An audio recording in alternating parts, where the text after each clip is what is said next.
Today is the day that we will be reviewing Dragon Ball After Volume 4 by artist and author Young Gigi. And on the very last chapter, we saw Vegeta using Super Kaioken times 20 against Kakarot Super Saiyan 3, getting the upper hand for the most part until Kakarot was able to catch on to his exact strategy. And as he was about to end the battle, Vegeta said, "Have you forgotten? I've done everything you have," and turned into Super Saiyan 3. Now heading into Volume 4, Vegeta is in his Super Saiyan 3 form and he's going to be battling Kakarot Super Saiyan 3. So buckle up, put on your seatbelts, get your popcorn. This is one heck of a chapter.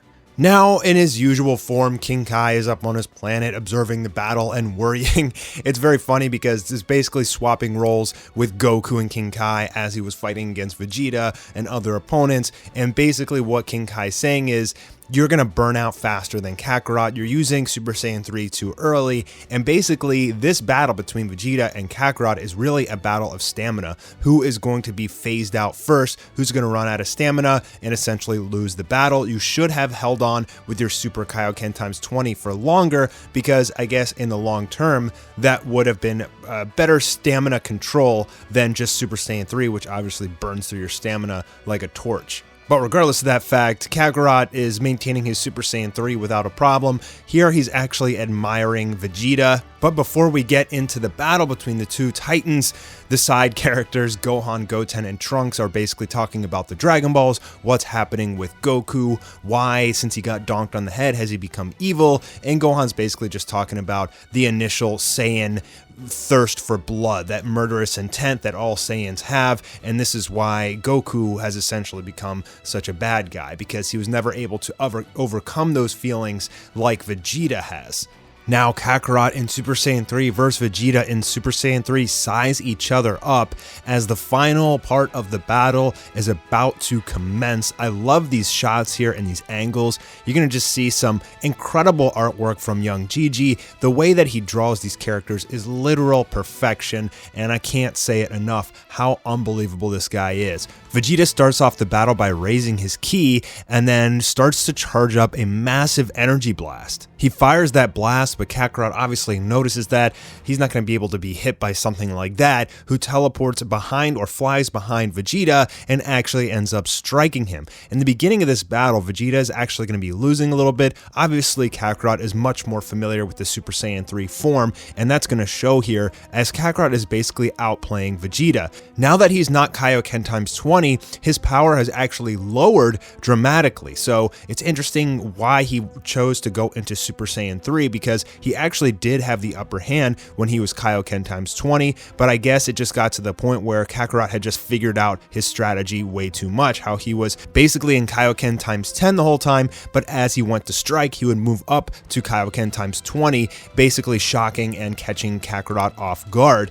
And so now that he's not doing that anymore, now that Kakarot has caught onto it, he's basically losing here in Super Saiyan 3. Although they should be pretty close to being equal, Kakarot obviously has the upper hand here, giving a smirk as Vegeta wipes his mouth from the blood that Kakarot has just drawn from him. Kakarot saying here that this charade will end because I'm still faster and stronger than you. Even though you're tough, your original plan to chip away at my stamina with the Super Kaioken and then finish me off with Super Saiyan 3 is a failure because I caught on to it. And basically now they're just having their standoff. They're talking a lot of smack to each other. Classic Saiyans, classic Dragon Ball. And so Kakarot powers up and says, "Let's finish this game." Vegeta smirks and talks about the irony of the situation, how Kakarot's persona is corrupted. He's become the true evil Saiyan that he always should have been. And he talks about how the tables have turned from the very first time they met in the Saiyan saga, when the roles were completely flip-flopped. Now, perhaps my favorite two panels of this entire manga, of all of Dragon Ball After. You see Vegeta in his classic martial arts stance, but he's in Super Saiyan 3, and then you also see Goku in his stance from the Saiyan saga as he prepared to take on Vegeta, also in Super Saiyan 3, playing an homage to the original battle between the two of them, and how time has passed, and how far they've both come since then. Just look at that face on Kakarot. I mean, God, I love that so much. Like, I just can't express how awesome that is, how unbelievably well drawn that art is, and even just the story and the emotion behind it is flawless. And with that, the battle commences yet again. They both go in at each other, and you see a lot of combat basically destroying the surrounding area. It starts to shake the entire Earth from these two Titans in Super Saiyan 3 clashing so hard that it's shaking the entire planet. Now, interestingly, Kakarot still appears to have the upper hand, hitting Vegeta with an overhand smash and sending him flying down into the ground, who Vegeta just bursts out of the ground, flying directly back up in the air, saying that there's still a gap between us. Now, I believe that, Kakarot actually took way more damage in this fight so far, and it's not really showing at this point. Young Gigi's really just trying to show that Kakarot is so much stronger than Vegeta, which I don't necessarily agree with, but this is his manga and his story, and Vegeta also still does have something in store, which we're going to see in just a couple minutes. But until then, Vegeta is just taking hit after hit. You can feel the pain from each of these kicks and punches in his face as Vegeta tries to fly around and recover, but Kakarot's right behind him, hitting him in the back. And Vegeta's pretty much just getting completely slaughtered at this point. His Super Saiyan 3 is not really showing much strength. He's pretty much getting crushed. I love this shot here, this kick, as Vegeta throws a kick backwards and upwards to hit Kakarot underneath the chin. That was a beautiful shot. I know that is not referenced from anywhere, and great work from Young Gigi. Vegeta acknowledges that he's going to run out of stamina if we continue at that pace, which I don't really believe is fair for Vegeta in terms of the writing, because honestly, Kakarot's been in Super Saiyan 3 way longer, he's taking more damage, and yes, maybe Kakarot is more used to using the form, which would help his stamina a little bit, but regardless, in my opinion, Kakarot should run out first, but Young Gigi wants to write this as Vegeta is going to run out of stamina first, unless the Kaioken times 20 actually burnt through his stamina even faster than a Super Saiyan 3 would, but if that was the case, I feel like Vegeta should have simply just fought in Super Saiyan 3 the entire time. Now here we get an interesting conversation as Young Gigi tries to explain this a little bit, but it still proves my point more. Kakarot is saying that Vegeta has far more ki reserves, and even though Kakarot is slightly stronger, Vegeta is able to battle commendably because he has so much ki reserve. So if that's the case, if Vegeta is slightly weaker but he has a much higher ki pool, then Kakarot should be the one who's running out of Super Saiyan 3 first. Vegeta's original plan to wear Goku down, to wear Kakarot down, should actually be working, but it's not, which I don't really understand. Basically, what Vegeta's having here is an internal thought. He's like, if I want to beat Kakarot, I need to be the bloodthirsty Saiyan that I used to be. I'm too soft now, and the only way that I'm going to be able to beat him is to pour my soul into darkness once again. He says, awaken, Prince of Destruction. This is not him turning into a god of destruction or anything. In fact, this manga panel has me a little bit confused because it seems like his power is going through the roof. At first, I thought he was undergoing some sort of transformation or something, but I think right now he's basically just at full power, putting his inhibitions aside, and he's just going to go reckless. He's not going to worry about the planet or his family or anything. The only way he can beat his ultimate rival is to go all out with zero inhibitions. So he says, well, Kakarot, time to begin the second round, and now they get ready to go at it once again, but this time you'll see that Vegeta is much more evenly matched with Kakarot than when they first started fighting in Super Saiyan 3 versus Super Saiyan 3. So Vegeta says, time to die, Kakaroto, and just bursts off, flying directly towards Kakarot, who can't believe the speed that's coming out of him. And Vegeta lands a devastating blow, punching Kakarot in the face. Again, love the artwork. I love how he's able to show speed and power within a single image. That is a huge sign of talent. And you can see that he just shocked and rocked the soul of Kakarot, who starts to get visibly frustrated, and he catches Vegeta's next punch, twirling him around, and ends up throwing him, and follows it up by charging up his ki to full power to prepare a gigantic nuke, and launches this just massive blast down at Vegeta, going for the death blow, saying, I'll see you in hell, and this blast is about to just consume Vegeta, who breaks out of it by creating a barrier. Look at that shot of Super Saiyan 3 Vegeta, like, how awesome is that? And he's able to expend a lot of ki to survive here, creating this barrier to protect himself. And I gotta commend Young Gigi again as he zooms out. He does just great use of storyboarding and the panel design to show zooming in, zooming out, great close-ups of combat, and long-distance establishing shots to really give you that sense of the scale of this mighty battle that's going on, the destruction in the surrounding area, and the emotions of these two characters as they duke it out. Vegeta is visibly exhausted from that attack, and Kakarot acknowledges that it seems like he wasted a lot of energy using that barrier in order to survive. Your ki took a massive hit. I love how you can see as he zooms out again, great shot there with the angle, and he zooms out and you can see that the barrier has created like a giant crater beneath Vegeta. Vegeta saying that this battle is not over yet. The Saiyan Prince still hasn't had his fill as he dashes towards Kakarot in order to attack again, but this time something is different.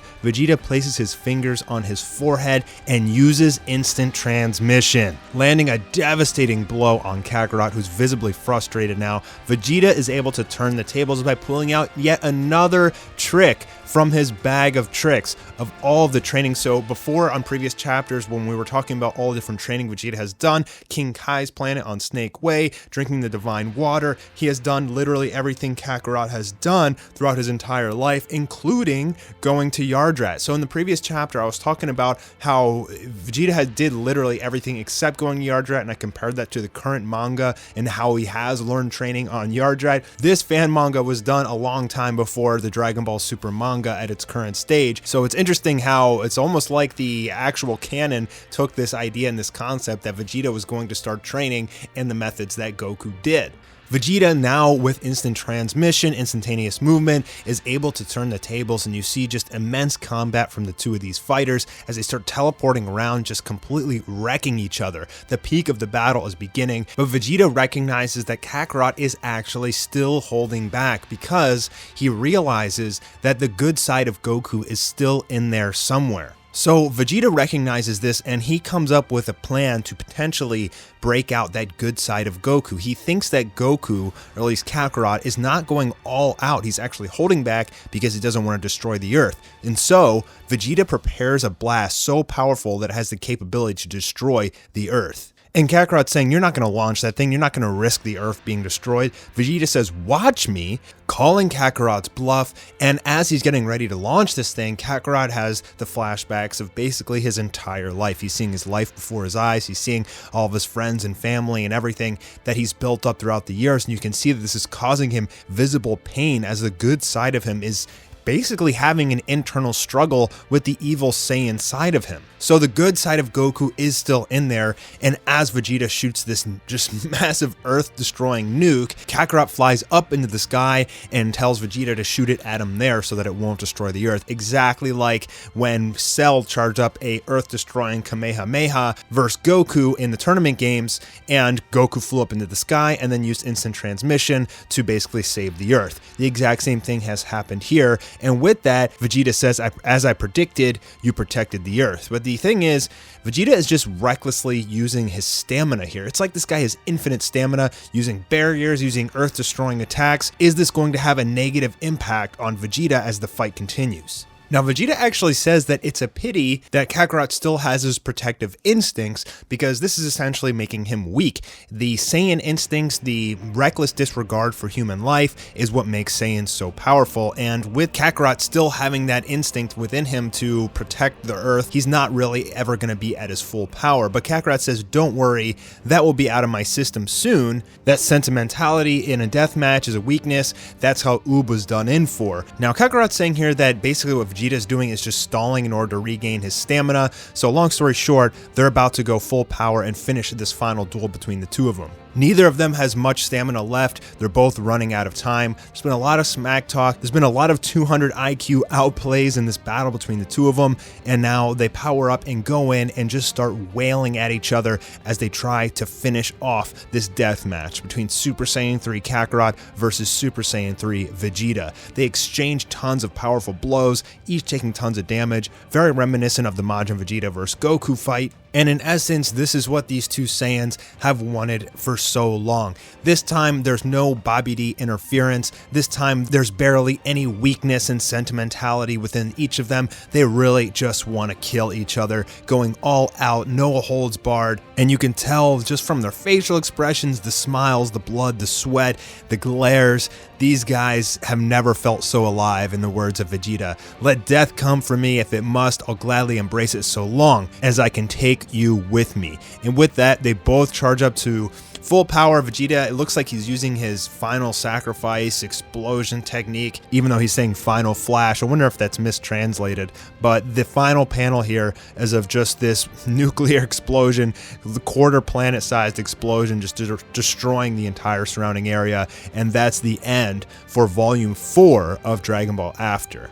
So just in final review of this chapter, I mean, it's absolutely, completely and utterly breathtaking what young Gigi has been able to accomplish. Just not only the phenomenal art, and you can just argue that it's literally perfect art, but the raw emotion, the facial expressions are perfect. I mean, he really gets down the emotion of these two characters. The combat scenes are brilliant. The storyboard is magnificent. The dynamic close-ups with the long distance explosions to give you sense of scale, but also the bond that these two Saiyans have, being able to go all out at 100% power, having the battle that they always wanted to have with zero inhibitions. Young Gigi just needs to be celebrated for this. If Toyotaro never works out, I think you can hire young Gigi safely to continue the Dragon Ball Super manga. This guy is absolutely ridiculous. Thank you guys for stopping by the review of Dragon Ball After Volume 4. I'll see you for the next volume on this channel. Talk to you soon.